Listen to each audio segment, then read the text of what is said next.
Hello दोस्तों, तो जैसा कि पिछले एपिसोड में हमने देखा कि ज़्यामियन हेवनली टॉम से निकलकर वापस बाहर आ गया था, जहां पर आते ही ज़्यामियन मास्टर टोंगसुआन से अपने दोस्तों के बारे में सवाल करता है। इस पर मास्टर टोंगसुआन ज़्यामियन को बताता है कि तुम्हारे दोस्त वापस से स्टार फॉलिंग पवेलियन चले गए। जो सुनकर तो ज़्यामियन परेशान हो गया था। वो मिज़ुनीर को अलविदा करते हुए फौरन से स्टार फॉलिंग पवेलियन आ जाता है। उसे डर लग रहा था कि कहीं स्टार फॉलिंग पवेलियन पर हमला ना हो गया हो, मगर स्टार फॉलिंग पवेलियन वापस आने के बाद ज़्यामियन को जानने को मिलता है कि असली खतरा यह स्टार फॉलिंग पवेलियन पर नहीं बल्कि उसके यान अलायंस पर है, जिस पर एक लाइन रोर नाम का सेट हाल ऑफ सोल के साथ मिलकर हमला करते हुए कब्जा करना चाह रहा था। इसलिए मास्टर याओलो ने पहले ही ज़्यामियन के दोस्तों को वहां पर भिजवा दिया है। साथ ही साथ वो एक वार्म होल बनाते हुए यहाँ पर कुछ 200 लेवल के कल्टिवेटर्स को भी रिक्रूट करते हैं, जो कि ज़्यामियन के साथ गामा एम्पायर जाकर उसकी मदद करेंगे, क्योंकि मास्टर याओलो खुद स्टार फॉलिंग पवेलियन को अकेले छोड़कर वहां नहीं जा सकते।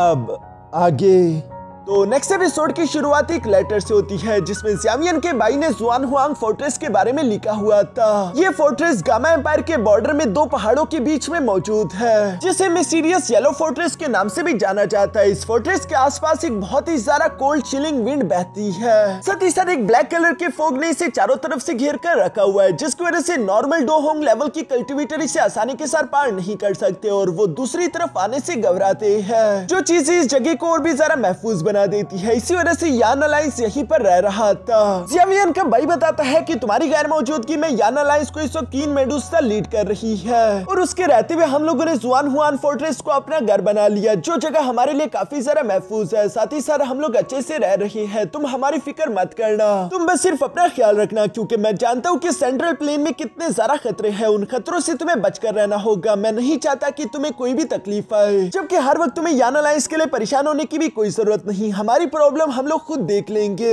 अपने बड़े भाई की ये सारी बातें पढ़ने के बाद ज़्यामियन थोड़ा सा इमोशनल हो गया था। असल में ज़्यामियन के भाई ने ये सब कुछ इसलिए लिखा था कि ज़्यामियन को उनकी फिक्र ना हो, मगर ज़्यामियन जानता रहा कि इस वक्त यान अलायंस कितनी बड़ी मुश्किल से गुजर रहा है, जिसके बारे में उसे अब तक अंदाजा भी नहीं था। मगर आखिरकार ज़्यामियन अपने साथियों के साथ मिलकर वापस जल्दी आ जाएगा। इसलिए वो अपने भाई और काइलिन को याद करते हुए कहता है कि फिक्र मत करो, जल्दी मैं वापस आ रहा हूँ। ये कहते ही ज़्यामियन अपने सर्वेंट को ऑर्डर दे देता है कि एयरशिप की रफ्तार बढ़ा दो, अंधेरा होने से पहले हमें गामा एम्पायर पहुंचना है। ये सब कहते हुए ज़्यामियन अपने भाई के लेटर की तरफ भी देखता है, जिस पर एक छोटे बच्चे का हाथ बना हुआ था। इसके बाद सीन शिफ्ट होकर दूसरी तरफ मिस्टीरियस येलो फोर्ट्रेस पर आ जाता है, जहां पर अचानक ही हम देखते हैं कि कुछ बड़े बड़े space time crack portal open हो गए और उसके अंदर से लाइन रोड सेट की एयरशिप्स निकलकर बाहर आ गई, जो एयरशिप्स तादाद में काफी ज्यादा थी। और आते साथ ही हम देखते हैं कि उन्होंने मिस्टीरियस येलो फोर्ट्रेस पर अटैक्स करना शुरू कर दिए, जिस तबाही की वजह से चारों तरफ हलचल मच जाती है। यहाँ पर हम देखते हैं कि प्रिंसेस जावी तो सब लोगों को संभालने लगी, जबकि साथ ही साथ इंपीरियल फैमिली के जिंग टियान भी सामने की तरफ आते हुए कहते हैं कि ये तो लाइन रोड सेक्ट है। हम लोगों ने तो बिल्कुल भी उम्मीद नहीं की थी कि ये लोग 3 दिन से पहले यहाँ पर पहुंच जाएंगे। आखिर ये सब कैसे हो गया?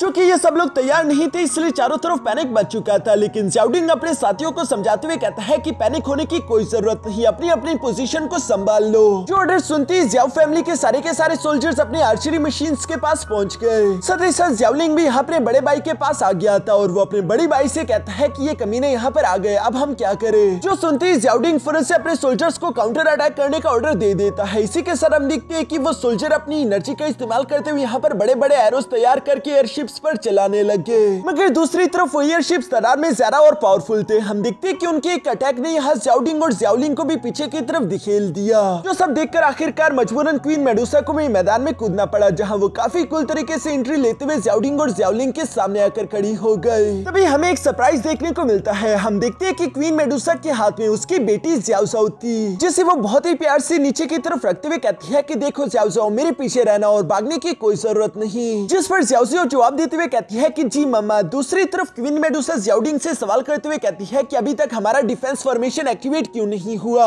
जिस पर ज़्याओडिंग जवाब देते हुए कहता है कि मैंने ऑलरेडी फार्मा और अल्केमिस्ट एसोसिएशन को इस काम पर लगा दिया है, वो जल्दी डिफेंस फॉर्मेशन को एक्टिवेट करते होंगे। जबकि साथ ही साथ हम लोगों को यहाँ नीचे की तरफ बेसमेंट का सीन भी देखने को मिलता है, जहाँ पर तबाही की वजह से काफी जरा हलचल मच रही थी और इसी वजह से फार्मा और उसके साथी अभी तक डिफेंस फॉर्मेशन को एक्टिवेट नहीं कर पाए थे। दूसरी तरफ ऊपर हम देखते हैं कि ज़्याओज़ाओ काफी जरा घबराई हुई लग रही थी और इसी वजह से वो अपनी मॉम के पैरों से चिपक गई, जहाँ उसे बहुत ही ज्यादा डर लग रहा था। इसलिए हम देखते हैं कि क्वीन मेडुसा भी गुस्से के साथ फौरन यहाँ पर अपनी एनर्जी का इस्तेमाल करते हुए एक बड़े से क्रॉसबो को क्रिएट कर देती है।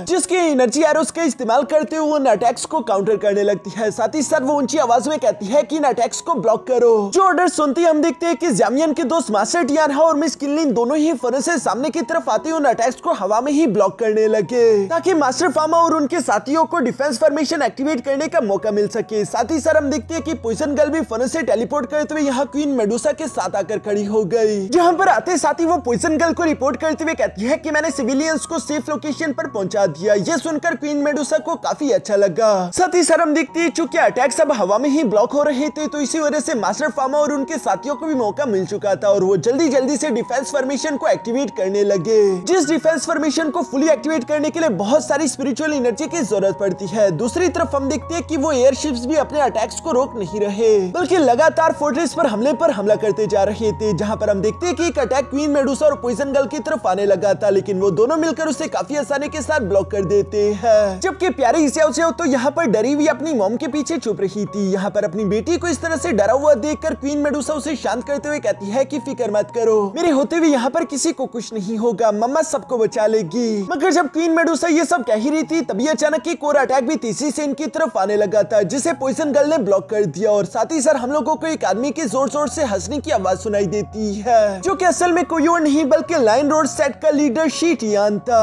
और वो हंसते हुए यहाँ पर क्वीन मेडुसा से कहता है कि तुम गलत फहमी में जी रही हो, आज के दिन यहाँ पर कोई नहीं बचने वाला। अगर तुम ऐसी ही ख्वाहिश रखती हो तो मैं तुम्हारी ये ख्वाहिश पूरी कर सकता हूँ लेकिन उसके लिए तुम्हें ज़ियाओ फैमिली को मेरे हवाले करना होगा और जब ज़ियाओ फैमिली को मेरे हवाले करने के बाद तुम सरेंडर कर लोगी तो मैं वादा करता हूँ कि हमारे लाइन रोड सेट में से कोई भी तुम्हारे यान अलायंस के किसी भी मेंबर को चोट नहीं पहुंचाएगा। ये सारी बातें सुनकर दूसरी तरफ क्वीन मेडुसा गुस्सा होते हुए कहती है कि शी टियान ये ख्वाब देखना छोड़ दो, अगर तुम्हें लड़ना ही है तो सही से लड़ो और अगर तुम चाहते हो कि हम तुम्हारे सामने सरेंडर कर ले तो ये सवाल तुम मुझसे नहीं बल्कि हमारे यान अलायंस के सोल्जर से करो। क्वीन मेडुसा का बस ये कहना ही था कि तभी अचानक सारे के सारे सोल्जर्स एक ही आवाज में कहते हैं कि हम लड़ेंगे। दूसरी तरफ नीचे हम देखते हैं कि मास्टर फार्मा और उसके साथी भी अपना पूरा जोर लगा रहे थे कि वो जल्द से जल्द इस डिफेंस बैरियर को कंप्लीट कर दे जो कि धीरे धीरे करके पूरा हो भी रहा था। और ये देखकर ज़ियाओ फैमिली के सोल्जर्स तो काफी ज्यादा खुश हो रहे हैं कि एक बार ये डिफेंस बैरियर कंप्लीट हो गया तो उसके बाद ये लोग इस डिफेंस बैरियर को पेनिट्रेट नहीं कर पाएंगे और हम लोगों की जान बच जाएगी। लेकिन शी टियान को ये बात अच्छी नहीं लगती और वो गुस्सा होते हुए अपने सारे के सारे एयरशिप्स को कमांड देते हुए कहता है कि जो खाली जगह है उसी पर लगातार हमले करो। जो ऑर्डर सुनते ही सारे के सारे वॉरियर्स बिल्कुल ऐसे ही करने लगे और इसी वजह से हम देखते हैं कि ज़ियाओ फैमिली के कई सारे आर्चरी मशीन्स डिस्ट्रॉय हो गए। साथ ही साथ हम देखते हैं कि मास्टर फार्मा और उसके साथी भी डिफेंस बैरियर के फॉर्मेशन को आगे की तरफ कंटिन्यू नहीं कर पाते, वो भी बुरी तरीके से डिस्टर्ब हो गए थे। जो देखकर तो ज़ियाओ फैमिली के सोल्जर्स काफी ज्यादा परेशान हो गए थे कि अब क्या होगा। जबकि साथ ही साथ हम देखते हैं कि ज़ियाओ और क्वीन मेडुसा भी परेशान होने लगी मगर तभी अचानक आसमान से स्नोफ्लेक्स नीचे की तरफ गिरने लगे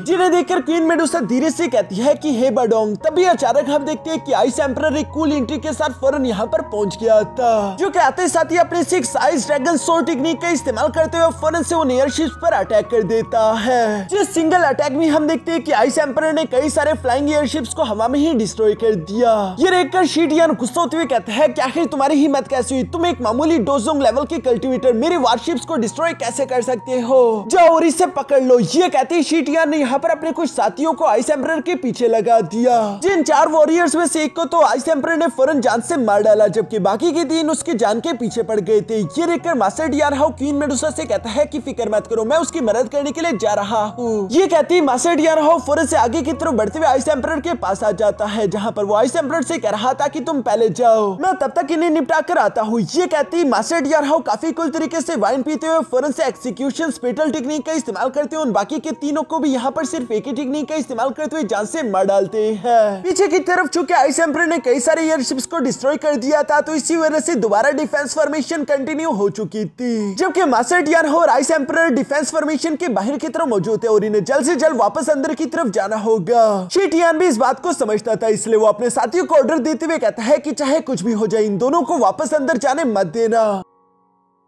जो ऑर्डर सुनते ही सारे के सारे एयरशिप्स ने मास्टर टियानहा और आइस एम्परर को निशाने पर ले लिया था। एक साथ ही बहुत सारे अटैक इन दोनों के पीछे आ रहे थे। ये सब देखते हुए नन्ही मुन्नी ज़्याओ सेओ तो अपने मन ही मन में इन दोनों के लिए प्रे करने लगी, जो दुआएं कबूल भी हो जाती है, क्योंकि यहाँ डिफेंस फॉर्मेशन के कंप्लीट होने से पहले लास्ट मोमेंट भी हम देखते हैं कि आइस एम्परर और मास्टर टियानहा काफी कूल तरीके से फौरन अंदर की तरफ पहुंच गए थे, जिसके साथ ही मिस्टीरियस येलो फोर्ट्रेस का डिफेंस फॉर्मेशन कंप्लीट हो गया था। यहाँ पर लाइन रोड सेट की एयरशिप्स उस पर कई सारे अटैक्स करते हैं, मगर अब इन अटैक्स का कोई फायदा नहीं हो रहा था, क्योंकि ये अटैक इस डिफेंस फॉर्मेशन को पेनिट्रेट नहीं कर सकते। इसलिए हम देखते हैं कि उन एयरशिप्स ने हमला करना बंद कर दिया, जो देखकर अचानक शी टियान को पीछे से एक आवाज सुनाई देती है, जो कि शी टियान से सवाल करते हुए पूछ रही थी कि अचानक से इन एयरशिप्स ने हमला करना क्यों बंद कर दिया। और ये औरत असल में कोई और नहीं बल्कि हाल ऑफ सोल की 9 टियानजुन यानी कि मिस मोयू थी, जिसके बात सुनती ही शी टियान फौरन से मूव करते उसके पास आकर रिस्पेक्टफुली उससे समझाते हुए कहता है कि असल में मिस्टीरियस येलो फोर्ट्रेस का ये डिफेंस फॉर्मेशन काफी ज्यादा स्ट्रॉन्ग है, जिसे पेनिट्रेट नहीं किया जा सकता, इसलिए जब तक इसकी एनर्जी खत्म ना हो जाए तब तक हमें इंतजार करना होगा। मगर मिस मोयू को शी टियान का ये प्लान बिल्कुल भी अच्छा नहीं लगता, जो जानकर तो शी टियान बहुत ही घबरा चुका था और वो मिस मोयू से माफी मांगने लगा। लेकिन मिस मोयू जवाब देते हुए कहती है कि नहीं, तुम्हारा प्लान इतना भी बुरा नहीं, लेकिन असली बात यह है कि अगर हम लोगों ने ज्यादा इंतजार किया तो ज़्याओ फैमिली के मेंबर यहाँ से भाग जाएंगे। इसलिए वो तेजी के साथ मूव करते हुए खुद ही उस डिफेंस फॉर्मेशन के सामने आ गई, जहाँ पर वो कह रही थी कि हमें ये जंग जल्दी खत्म करनी होगी, क्योंकि अगर यहाँ से ज़्याओ फैमिली का एक मेंबर भी बचकर भाग गया तो तुम जानते हो ना कि तुम्हारा लाइन रोड सेक्ट भी उनके साथ कब्र में दफनाया जाएगा। जो धमकी सुनकर तो शी टियान पूरी तरीके से घबरा गया था और अब उसे इस जंग को जल्दी खत्म करना होगा। इसी के लिए हम देखते हैं कि वो अचानक हवा में कई सारे space time crack portal open करवा देता है, जिसके अंदर से हटे कटे लाइन रोड सेट के कई सारे सोल्जर निकलकर बाहर आ गए, जो कि किसी तरह के रिचुअल को परफॉर्म करते हुए हवा में एक बहुत बड़े ब्लैक होल को क्रिएट कर रहे थे। यहाँ पर क्वीन मेडुसा और उसके साथियों को तो कुछ भी समझ नहीं आ रहा था, मगर तभी अचानक हम देखते हैं कि उस ब्लैक होल के अंदर से एक लाइन के मुंह वाला पिलर निकलकर बाहर आना शुरू हो जाता है, जिसका सर बहुत ही नुकीला दिखाई दे रहा था। और इसी के साथ शी टियान ने भी यहाँ पर क्वीन मेडुसा को चिल्लाकर कहना शुरू कर दिया था कि क्वीन मेडुसा, ये तुम्हारे पास आखिरी मौका है, अभी भी वक्त है, ज़्याओ फैमिली को हमारे हवाले कर दो। अगर तुम ऐसा कर लेती हो तो मैं वादा करता हूँ कि तुम और तुम्हारे साथियों को कुछ भी नहीं होगा, वरना तुम्हारा स्नेक क्लैन बिला वजह यान अलायंस के लिए अपनी जान से हाथ धो बैठेगा। जो सुनकर दूसरी तरफ क्वीन मेडुसा जवाब देकर कहती है कि हम यान अलायंस वाले 2 क्लैन नहीं बल्कि एक है, और ये तो सोचना भी मत कि यान अलायंस अपनों को धोखा देगा, बल्कि यान अलायंस तुम जैसों को जान से मार डालता है, जो कि हमें परेशान करने के लिए यहाँ पर आ जाते हैं। जो सुनकर शी टियान गुस्से के साथ अपने पिलर को रेडी करते हुए कहता है कि ठीक है, फिर अब इसके बाद जो खून खराबा होगा उसके लिए तुम मुझे जिम्मेदार मत ठहराना। क्वीन मेडुसा भी यहाँ पर उस शेर की मुंह वाले पिलर को देखकर थोड़ा सा परेशान हो गई थी, क्योंकि ये इनके डिफेंस बैरियर को तोड़ सकता है। साथ ही साथ क्वीन मेडुसा को ज़्याओ सेओ का मासूम चेहरा भी दिखाई दे रहा था, इसलिए वो पॉइजन गर्ल से कहती है कि अगर इस फोर्ट्रेस का डिफेंस बैरियर टूट गया तो जितनी जल्दी हो सके ज़्याओ सेओ को लेकर फौरन यहाँ से निकल जाना और हमारी फिक्र मत करना। जो सुनकर तो मासूम ज़्याओ सेओ बच्चों की तरह रोने लगी और वो अपनी मॉम को अकेले छोड़कर नहीं जाना चाहती थी, क्योंकि वो बेचारी बहुत ही डरी हुई लग रही थी। क्वीन मेडुसा ज़्याओ सेओ के आंसू पोंछते हुए कहती है कि डरो मत, जैसे ही तुम यहाँ से जाओगी मैं भी थोड़ी देर में तुम्हारे पास वापस आ जाऊंगी, तुम्हें मेरी फिक्र करने की कोई जरूरत नहीं। ये सब कहते हुए एक माँ अपनी बेटी को पीछे छोड़कर क्वीन वाली जिम्मेदारी को निभाने के लिए आगे की तरफ बढ़ जाती है, जबकि पीछे की तरफ ज़्याओ सेओ के आंख भी आंसू से भर आए थे।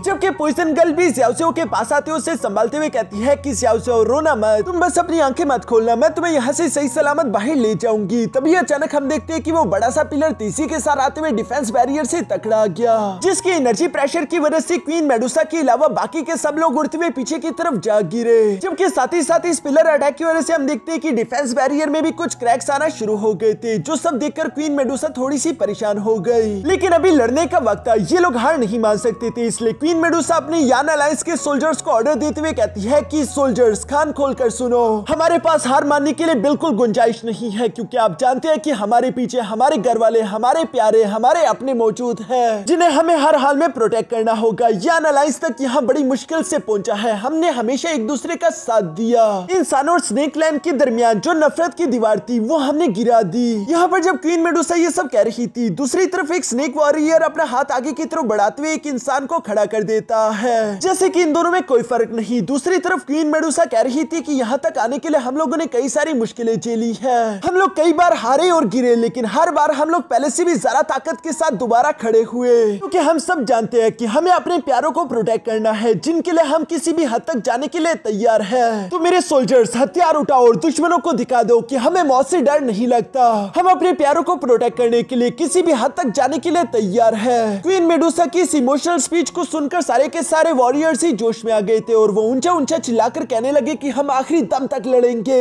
यहाँ पर इन लोगों का ये जज्बा देखकर शीटियान तो इन पर हंसने लगा था, क्योंकि वो अपने पिलर का फाइनल अटैक करते हुए आखिरकार इस डिफेंस बैरियर को चकनाचूर कर देता है, जिसकी वजह से मास्टर फार्मा और उनके साथी भी बुरी तरीके से इंटरनल इंजर्ड हो गए। उनके मुंह से खून निकलने लगा था, जबकि साथ ही साथ शीटियान यहाँ अपने सोल्जर्स को आगे की तरफ बढ़ते हुए हमला करने का ऑर्डर भी दे देता है, जो देखकर क्वीन मेडुसा भी फौरन से अपने चाबुक को लेकर तेजी से शीटियान की तरफ बढ़ने लगी। साथ ही साथ वो गुस्सा होते हुए कह रही थी कि कमीने शीटियान, अगर हिम्मत है तो आकर मुझसे लड़ो। ये सुनकर शीटियान मुस्कुराकर जवाब देते हुए कहता है कि अगर तुम जैसे खूबसूरत लड़की मुझे इन्वाइट करेगी तो भला मैं मना कैसे करूंगा। और ये कहती शीटियान अपनी तलवार से कई सारे स्लैश अटैक क्वीन मेडुसा पर लगा देता है, जिन्हें डॉज करते हुए क्वीन मेडुसा यहाँ शीटियान के पास पहुंच गई थी और इसके बाद इन दोनों के दरमियान जबरदस्त फाइट शुरू हो गई। जबकि दूसरी तरफ हम देखते हैं कि लाइन रोड सेट के कई सारे वॉरियर्स आगे की तरफ बढ़ते हुए ज़्याओ फैमिली और स्नेक क्लैन के मेंबर्स को जान से मार रहे थे, जो सब देखकर तो मोयू को काफी ज्यादा अच्छा लग रहा था। वो खुश होते हुए कह रही थी कि शाबाश, जितने लोगों को हो सके उतनों को जान से मार डालो, क्योंकि यहाँ पर जितने लोग मरेंगे उतनी तेजी के साथ मेरी एनर्जी दोबारा से रिकवर होगी। दूसरी तरफ हम देखते हैं कि पॉइजन गर्ल का रास्ता भी रोकने के लिए दो वॉरियर्स उसके सामने आ गए थे, जिस पर मिस किनलिन अपने पपेट्स का इस्तेमाल करते हुए हमला करके पॉइजन गर्ल का रास्ता साफ कर देती है और वो पॉइजन गर्ल से कहने लगी कि फिक्र मत करो, मैं तुम्हें कवर कर रही हूँ, आगे की तरफ बढ़ती रहो। जबकि दूसरी तरफ हम देखते हैं कि ज़्याओ ज़्याओ भी पॉइजन गर्ल के साथ चिपकते हुए डर के मारे अपनी आंखें बंद करके बैठी हुई थी, और जब उसने अपनी आंखें खोली तो उसे देखने को मिलता है कि उसकी मॉम शीटियान के साथ फाइट कर रही है। जबकि लाइन रोड सेक्ट वाले लगातार ज़्याओ फैमिली के सोल्जर्स को जान से मार रहे थे, मगर उन सब लोगों को अपनी परवाह नहीं बस सिर्फ ज़्याओ ज़्याओ की है, जो कि मरते हुए भी पॉइजन गर्ल से कह रही थी कि आगे की तरफ बढ़ती रहो। दूसरी तरफ हम देखते हैं कि यहाँ पॉइजन गर्ल पर अचानक से वो 4 जायंट वॉरियर्स एक साथ ही हमला कर देते हैं, जिनमें से 2 पर तो पॉइजन गर्ल ने हमला करते हुए उन्हें अपनी एनर्जी से हिट करते हुए पीछे की तरफ हटा दिया था, मगर चूंकि पॉइजन गर्ल का एक हाथ ज़्याओ ज़्याओ के साथ बिजी था तो इसी वजह से उसकी रफ्तार स्लो हो गई थी। यहाँ पर बाकी के 2 वॉरियर्स भी उस पर झपट पड़े, जिन्हें डॉज करते हुए जैसे ही पॉइजन गर्ल आगे की तरफ बढ़ने लगी तभी अचानक उसी मौके का फायदा उठाकर एक जायंट वॉरियर ने अपने हैमर से पॉइजन गर्ल पर हमला कर दिया, जो अटैक पॉइजन गर्ल को पीछे से हिट करते हुए बुरी तरीके से इंजर्ड कर देता है। उसके मुंह से खून निकलने लगा था, जो देखकर तो ज़्याओ ज़्याओ इमोशनल होकर रोने लगी थी। तभी अचानक हम देखते हैं कि 2 जायंट वॉरियर दोबारा से अपने हैमर्स को लेकर पॉइजन गर्ल पर हमला करने के लिए जंप कर देते हैं, मगर ज़्याओ ज़्याओ से अब ये सब देखा नहीं जाता और वो जोरों के साथ चिल्ला देती है, जिसके साथ ही उसकी बॉडी से काफी ज्यादा खतरनाक 7 कलर एनर्जी अनलीश हुई, जो कि उन दोनों वॉरियर्स को हिट करते हुए पीछे की तरफ पटक देती है। ये देखकर क्वीन मेडुसा और पॉइजन गर्ल तो ज़्याओ ज़्याओ के लिए परेशान हो जाती है, लेकिन दूसरी तरफ मोयू को ये एनर्जी देखकर उस बच्ची में इंटरेस्ट आने लगा था। वो कहती है कि ये बच्ची तो काफी इंटरेस्टिंग लग रही है, जाओ और उसे पकड़ कर ले आओ। मिस मोयू की ये बात सुनते ही उसके 2 हाल ऑफ सोल के वॉरियर तीसी के साथ मूव करते हुए फौरन से यहाँ पॉइजन गर्ल के पास आ गए, जो दोनों तरफ से पॉइजन गर्ल को घेर कर उस पर हमला करते हुए ज़्याओ ज़्याओ को छीनना चाहते थे, मगर हम देखते हैं कि ज़्याओ ज़्याओ ने अपने पॉइजन टोर्नेडो टेक्निक का इस्तेमाल करते हुए एक का रास्ता तो ब्लॉक कर दिया था, जिसकी वजह से वो फौरन से ज़्याओ ज़्याओ को लेकर दूसरी तरफ जाने लगी, मगर वो सेकंड वॉरियर यहाँ पॉइजन गर्ल के सामने आते हुए तीसी के साथ आकर उससे टकरा जाता है। जहाँ चूंकि वो भी एक डोजो लेवल का कल्टिवेटर था तो उस अटैक की वजह से पॉइजन गर्ल हिट होते हुए पीछे की तरफ धकेली गई। यहाँ पॉइजन गर्ल को इस तरह से इंजर्ड और कमजोर देखकर ज़्याओली फौरन से उसके पास आते हुए कहता है कि ज़्याओ ज़्याओ को मेरे हवाले कर दो, मैं उसे यहाँ से लेकर जाता हूँ। पॉइजन गर्ल को भी यही सही लग रहा था, इसलिए वो फौरन से ज़्याओ ज़्याओ को ज़्याओली के हवाले कर चुकी। जहाँ पर ज़्याओली ज़्याओ ज़्याओ को लेकर अभी एक कदम आगे बढ़ा ही था, तभी अचानक वो फर्स्ट वाला वॉरियर अचानक से साइड से आते हुए ज़्याओली को हिट कर देता है, जिसके कारण ज़्याओली उड़ता हुआ पीछे की तरफ जा गिरा और साथ ही साथ हम देखते हैं कि उस वॉरियर ने ज़्याओ ज़्याओ को जकड़ लिया था, जो देखकर तो सब लोग ही ज़्याओ ज़्याओ के लिए परेशान हो गए थे। दूसरी तरफ ज़्याओ ज़्याओ भी खुद को छुड़ाने के लिए तेजी से झटपटाने लगी, मगर वो वॉरियर मुस्कुराते हुए कहता है कि तुम काफी ज्यादा फुर्तीली हो, हमारे 9 टियानसुन को तुम्हारी सोल यकीनन काफी पसंद आएगी। और ये सब कहते हुए वो वॉरियर यहाँ ज़्याओ ज़्याओ की बॉडी से उसकी सोल को निकालना चाहता था, जो सुनकर तो सब लोग ही परेशान हो गए थे। इवन की क्वीन मेडुसा अपनी बेटी को बचाना चाहती थी, मगर शीटियान उसे अकेले नहीं छोड़ रहा था और वो क्वीन मेडुसा को हिट करते हुए बुरी तरीके से इंजर्ड कर देता है। मगर क्वीन मेडुसा को अभी भी अपनी बेटी की फिक्र हो रही थी और वो चिल्लाते हुए ज़्याओ ज़्याओ का नाम लेती है। दूसरी तरफ इससे पहले कि वो वॉरियर यहाँ पर अपने हाथ में एनर्जी इकट्ठा करके ज़्याओ ज़्याओ की सोल को उसकी बॉडी से निकाल पाता, तभी अचानक उसके पीछे एक space time track portal open हो गया, जिसके अंदर से एक हाथ निकल कर बाहर आते हुए फौरन उसे खोपड़ी से पकड़ लेता है। जो हाथ किसी और का नहीं बल्कि ज़्यामियान का था। वो बाहर की तरफ आते हुए अपनी फ्लेम का इस्तेमाल करके फौरन से उस वॉरियर को जलाकर राख कर देता है। जो सीन काफी जरा कूल दिखाई दे रहा था। यहाँ पर उस वॉरियर के मरने की वजह से ज़्याओ ज़्याओ तो अचानक से नीचे की तरफ गिरने लगी, मगर दूसरी तरफ ज़्यामियान अपने 3000 थंडर टेक्निक का इस्तेमाल करते हुए तेजी के साथ मूव करते हुए फौरन से ज़्याओ ज़्याओ को पकड़ लेता है। साथ ही साथ वो ज़्याओ ज़्याओ को देखते हुए कहता है कि छोटी बच्ची, क्या तुम ठीक हो? जबकि साथ ही साथ ज़्याओ ज़्याओ को पकड़ने की वजह से ज़्यामियान का क्लैन मार्क भी चमक रहा था। ज़्यामियान शायद पहचान नहीं पाया कि ये बच्ची कौन है, मगर दूसरी तरफ क्वीन मेडुसा ज़्यामियान को देखकर मुस्कुराने लगी थी। जबकि ज़्यामियान के बाकी के दोस्त भी उसे यहाँ पर देखकर काफी जरा खुश हो जाते हैं, सिवाय मोयू के, जो कि ज़्यामियान को देखकर शौक होते हुए कहती है कि क्या ज़्यामियान। तभी दूसरी तरफ ज़्यामियान अपने साथियों से माफी मांगते हुए कहता है कि प्लीज मुझे माफ कर देना, लगता है कि मुझे आने में काफी देर हो गई। पीछे की तरफ शीटियान सब लोगों की बातें सुनते हुए कहता है कि अच्छा तो तुम हो वो ज़्यामियान, यान अलायंस की लीडर। जिसकी आवाज सुनकर ज़्यामियान गुस्से के साथ पीछे की तरफ पलटते हुए हवा में एक चुटकी बजाता है और इसी के साथ हम देखते हैं कि ज़्यामियान के आसपास कई सारे space time crack portal open हो गए, जिसके अंदर से ज़्यामियान की जितने भी डोजन लेवल के कल्टीवेटर्स थे वो सारे के सारे बाहर आ गए। ज़्यामियान उन्हें ऑर्डर देते हुए कहता है कि यहाँ पर जितने भी इन्वेडर्स हैं उन सबको जान से मार डालो, कोई भी जिंदा नहीं बचना चाहिए। अपने मास्टर के इस ऑर्डर को सुनते ही उन सारे के सारे वॉरियर्स ने फौरन से अपनी एनर्जी एक्टिवेट कर दी और इसी के साथ हमारा ये एपिसोड यहीं पर खत्म हो जाता है।